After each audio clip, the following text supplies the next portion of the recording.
بسم اللہ الرحمن الرحیم۔ السلام علیکم۔ انفارمیشن پوائنٹ کے پلیٹ فارم پر خوش آمدید۔ عید کے دن کا خاص وظیفہ، امام غزالی علیہ الرحمہ کا عید کے دن کا وظیفہ، عید الفطر اور عید الاضحیٰ دونوں کے دن یہ وظیفہ کیا جا سکتا ہے۔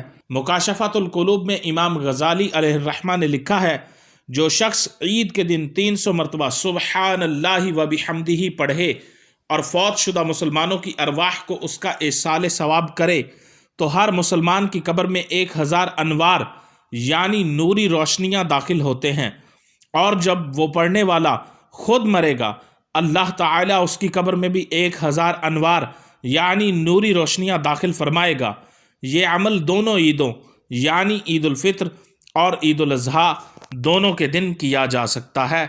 مکاشفۃ القلوب میں امام غزالی علیہ الرحمہ نے لکھا ہے، جو شخص عید کے دن 300 مرتبہ سبحان اللہ و بحمدہ پڑھے اور فوت شدہ مسلمانوں کی ارواح کو اس کا ایصال ثواب کرے تو ہر مسلمان کی قبر میں 1000 انوار یعنی نوری روشنیاں داخل ہوتے ہیں، اور جب وہ پڑھنے والا خود مرے گا اللہ تعالیٰ اس کی قبر میں بھی 1000 انوار یعنی نوری روشنیاں داخل فرمائے گا۔ یہ عمل دونوں عیدوں یعنی عید الفطر اور عید الاضحیٰ دونوں کے دن کیا جا سکتا ہے۔